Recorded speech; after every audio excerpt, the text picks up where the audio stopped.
Неяк адзін замежны вандроўнік, вандруючы па Беларусі, завітаў адно з беларускіх мястэчак. І вось у карчме зацікавіўся танцамі, якія нагадвалі яму тарантэлу, што танчаць у яго родным Неапалі. І вось я вырашыў даведацца, дык што ж гэта за такое беларускае мястэчка, якое настолькі спадабалася майму калегу замежнаму вандроўніку. І вось я тут, мястэчка Дварэц, Дятлаўскі раён, Гродненская вобласць, Рэспубліка Беларусь. Дзень добры, панове!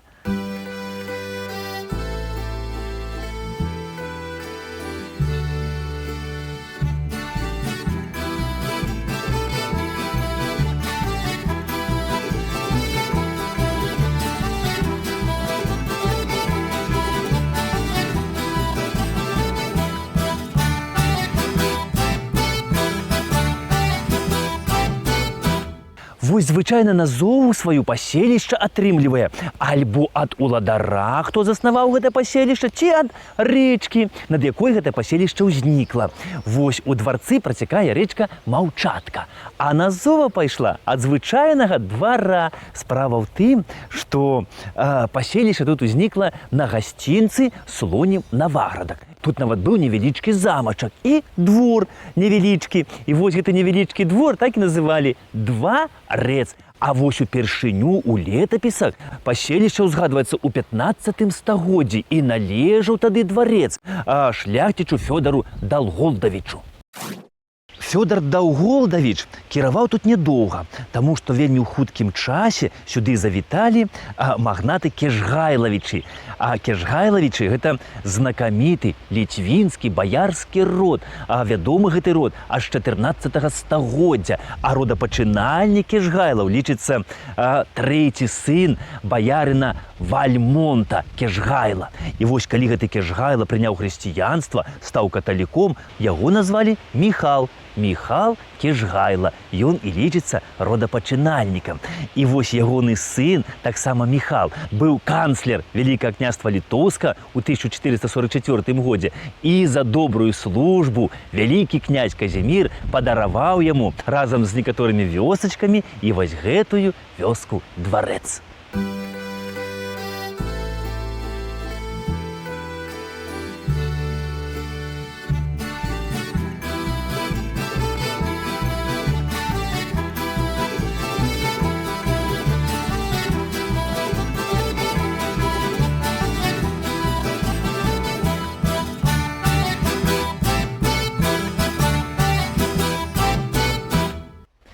І вось у 1516 годзе унук Кежгайлы Мікалай вось тут у дварцы пабудаваў самы першы драўляны касцёл. І ў тым жа годзе дварэц атрымаў статус мястэчка. Але вось праз 40 гадоў памёр апошні з роду Кежгайлаў, і дварэц перайшоў да радні па жаночай лініі Кежгайлаў, да роду Завіш. Энцыклапедычная даведка. Завішшы. Дзяржаўныя дзеячы герба-лебедзь у Вялікім княстве Літоўскім. Завішшы з'яўляліся адным са шматлікіх адгалінаванняў літоўска-баярскага роду, які прыняў герб-лебедзь у час заключэння гарадзельскай уніі. Родапачынальнік рода Завішшаў згадваецца ў 1443 годзе. А больш вядомы з роду Завішаў, хто вельмі шмат зрабіў для дварца, гэта быў мінскі стараста Андрэй Завішша. Вось, напрыклад, калі скончылася вайна з Масковіяй, то Андрэй адбудаваў касцёл, які будаваў яшчэ Кежгайла, які згарэў падчас гэтай вайны.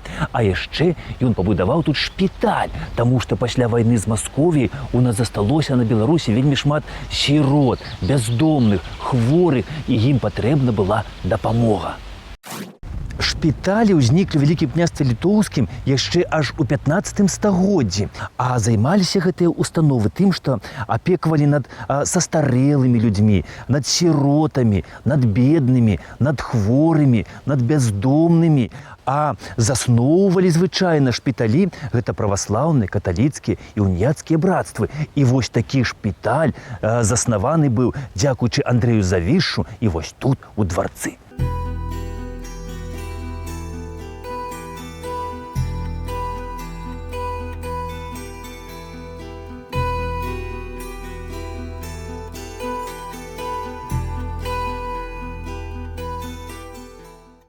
Пасля смерці Андрэя яго ўладанні перайшлі да сына Крыштапа Завішшы. І вось Крыштап кароль гэта быў вельмі такі разумны хлапец. Ён у 19 гадоў ужо ўзначаліў мінскае староства. Праз 2 гады ён жаніўся на Тэрэзе Тышкевіч, але жылі вось яны не ў дварцы, а побач у суседняй вёсачцы, у маёнтку. І вось цікава, што ён усім сваім вёсачкам навакольным даваў такія назовы еўрапейскіх краін. І вось дварэц ён называў «Мая Гішпанія».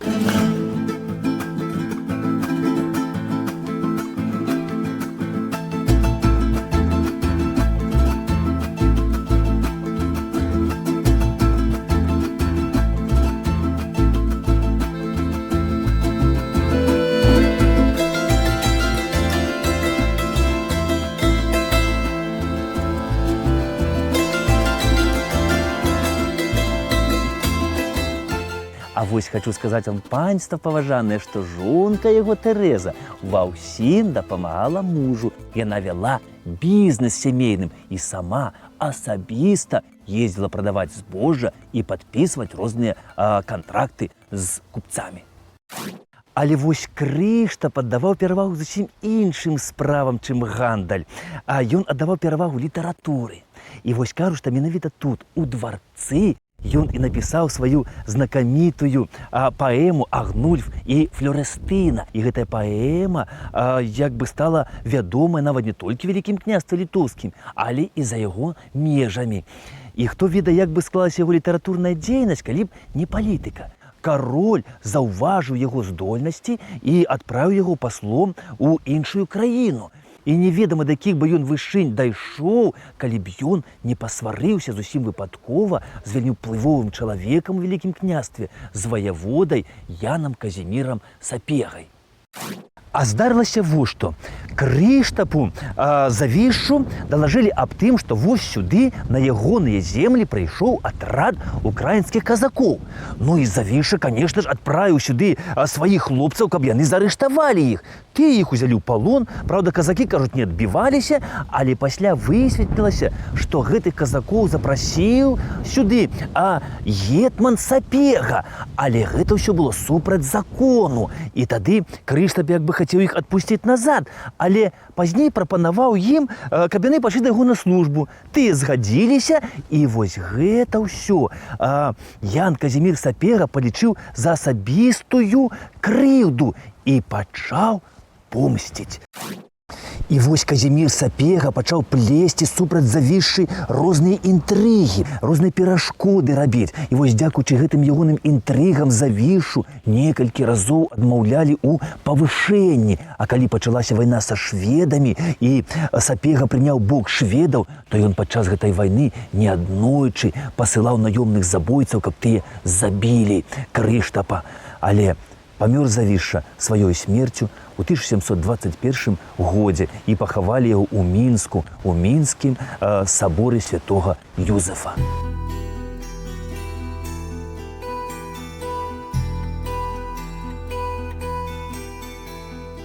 На той час Крыштап Завішша уже быў выбітным сенатарам. І вось пасля сваёй смерці ён пакінуў вялізную літаратурную спадчыну.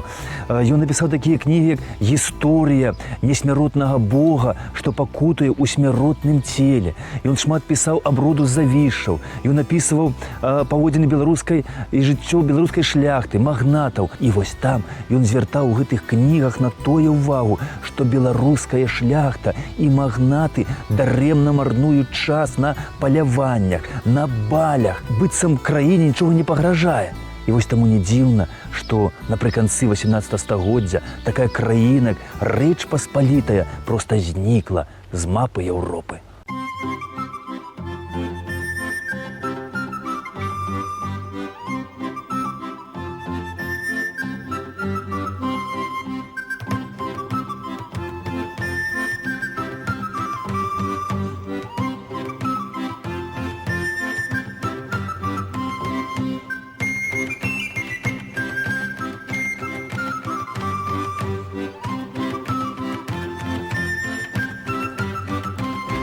Вось гэтыя рэшткі старажытнага млына знаходзяцца ў дварцы на рэчцы Маўчатка. І вось некалькі гадоў назад сюды прыязджалі гісторыкі з Мінску. І яны адшчыпнулі кавалачак старажытнага тут раствору, завезлі ў Мінск, і ў Мінску экспертыза паказала, што гэтаму млыну не менш за 500 гадоў. А гэта значыцца, што пабудаваны ён тут быў аж у 16 стагоддзі.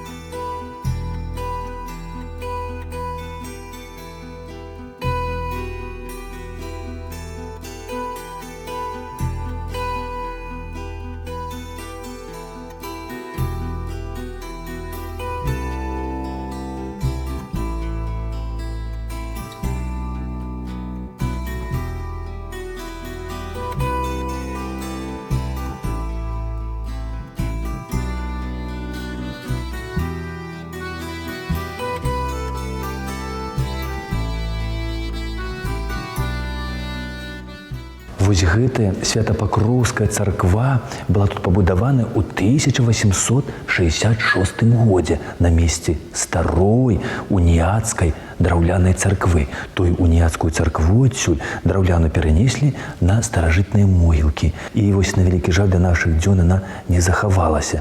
А вось гэтай царкве пашанцавала больш, нават больш, чым касцёлу, таму што яна з 66-го году так ні разу і не зачынялася. І нават нягледзячы на тое, што падчас савецкай улады тут не было бацюшкі. Калі бацюшкі тут не было, то людзі самі прыходзілі сюды, адчынялі дзверы і маліліся Богу.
Пасля трэцяга падзелу Рэчы Паспалітай дварэц адышоў у склад расійскай імперіі. І вось у 19 стагоддзі сюды завітаў яшчэ адзін знакаміты завіша, гэта Ян Казімір. А завітаў сюды не таму, што тут гэта належала ягонай радне, а таму, што тут побач з дварцом вельмі шмат захавалася курганоў каменнага веку, а Ян Казімір быў славутым археолагам. Энцыклапедычная даведка. Ян Казімір Завішша, беларускі археолаг, сябра Маскоўска археалагічнае таварыства. Скончыў мінскую гімназію. Даследаваў гарадзішчы, курганы і старажытныя стаянкі на тэрыторыі Беларусі. Вывучаў пытанні засялення старажытным чалавекам берагоў Віліі, Дняпра і Нёмана. На міжнародных кангрэсах выступаў па праблемах вывучэння каменнага веку. І вось Казімір Завішша у сваіх нататніках запісаў, што у дварцы на той час жыло 500 чалавек. Знаходзілася дзве царквы, адна каплічка, адзін касцёл, школа, багадзельня, 9 крамаў і 2 карчмы. І вось у адну з такіх корчмаў і завітаў гэты італьянскі вандроўнік і здзівіўся таму, што мясцовая моладзь танчыць не лявоніху там ці крыжачок які альбо польку, а танчыць танец, які вельмі яму нагадваў яго родны Неапаль і танец тарантэлу. І вось у сваім нататніку ён запісаў, што у карчме сядзеў дудар, да дудара падыходзілі па чарзе пары. Пары гэтыя давалі дудару хто яйка, хто блінец, хто капейку, і ён пачынаў іграць дзеля іх музыку, падобную да тарантэлы. І яны яе танчылі. Спачатку пары танчылі насупраць адзін аднаго, пасля ішлі кругам, пасля зноў адзін насупраць другога, а заканчваўся танец гэты вальсам. І яшчэ нататніку запісаў, што вось тут у дварцы жывуць вельмі кемлівыя, дасціплыя людзі, якія любяць спраўляць свае святы і дзеля гэтага анічога не шкадуюць. Y ahora despierta ya, que el sol asoma y hay que disfrutar, y habrá más tiempo para descansar. Salgamos a la calle todos contra el tiempo, que la vida es un momento. Despierta ya, que hay mil motivos por los que... На пачатку 19 стагоддзя дварэц гэта было, амаль цалкам шляхецкае мястэчка. І вось калі ў 1831 годзе на Беларусі пачалося паўстанне шляхецкае, вядома, шляхта вось гэта мясцовая падтрымала гэтае паўстанне. І вось падчас паўстання мястэчка было амаль усё спаленае, а тых шляхцічаў пасля паразы паўстання, якія яго падтрымалі, выслалі ў Сібір. І вось пасля паўстання ў Завішаў мястэчка гэтае забралі, але царскія ўлады яго перадалі шляхцічам Пратасевічам, але за што невядома. І вось Пратасевічы распачалі адбудоўваць дварэц наноў. Вось тут у дварцы ў гэтым мястэчку яны пабудавалі сабе вялізны палац. Побач з палацам пабудавалі шмат гаспадарчых пабудоў, заклалі парк. І вось паколькі той касцёл, які будаваў яшчэ Андрэй Завіша, згарэў у час паўстання, то яны вырашылі пабудаваць тут касцёл новы, цагляны. Але на той час царскімі ўладамі было забаронена ў гэтым краі будаваць цагляныя касцёлы. І вось жонка тагачаснага уладара дварца Міхала Пратасевіча, Апалінарія Пратасевіч, паехала ў Петербург, дамаглася там, каб ёй далі дазвол на будаўніцтва тут цаглянага касцёла. Паехала да Радзівілаў, у Радзівілаў узяла грошы на будаўніцтва, сваіх дабавіла. І вось так, дзякуючы Апалінарыі Пратасевіч, вось тут у дварцы і ўзнік вось гэты касцёл у неабарочным стылі. Асвечан быў у 1905 годзе у гонар святога Антонія Падуанскага. Але вось на вялікі жаль, сама Апалінарія Пратасевіч да гэтага дня не дажыла.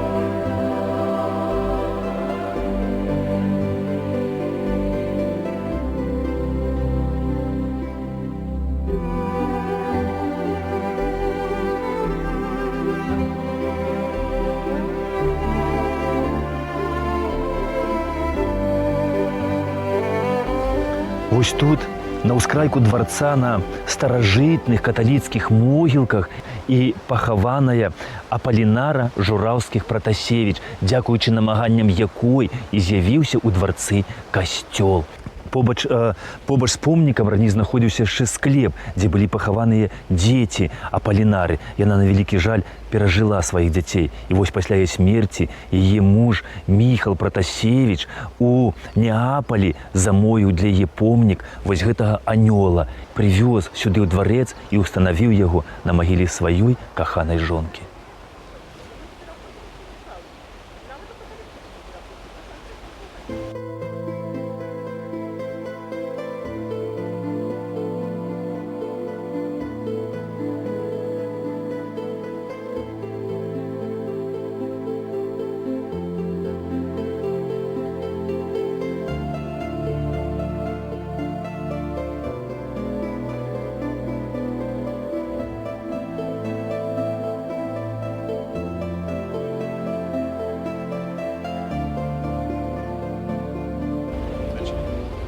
Мясцовыя жыхары мне распавялі, што вось гэты анёл, ён на каляды тройчы аблятае дварэц. І вось падчас савецкай улады 3 камсамольцы вырашылі як бы гэты міф знішчыць, развеяць яго. Яны прыйшлі ноччу, взялі гэта анёла і скінулі на зямлю. Але калі прыйшлі сюды назаўтра, то бачылі, што анёл стаіць на тым жа месцы, дзе і стаяў. Яны падумалі, што гэта хтосьці з мясцовых людзей прыходзіць ноччу і ўстанаўлівае яго на старое месца і вырашылі пакаравуліць. І вось калі яны всю ноч прасядзелі каля помніка і пад раніцу, заснулі, і калі прачнуліся, то ўбачылі, што анёл ізноў жа стаіць на тым жа самым месцы, дзе і стаяў. І вось, дзякуй Богу, з таго часу гэты помнік ніхто не кранае.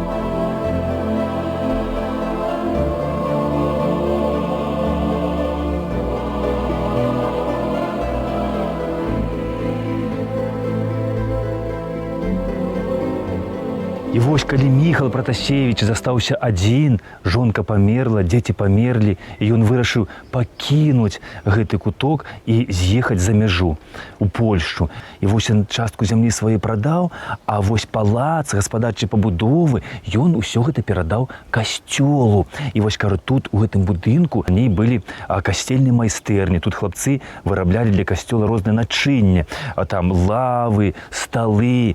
Але вось пасля Другой сусветнай вайны, калі сюды прыйшла савецкая ўлада і быў арганізаваны калгас, то калгасу патрэбны былі свае гаспадарчыя пабудовы, свінарнікі, кароўнікі, і вось тады палац разабралі на цэглу. І вось гэта адзінае, што асталося ад маёнтка Пратасевіча.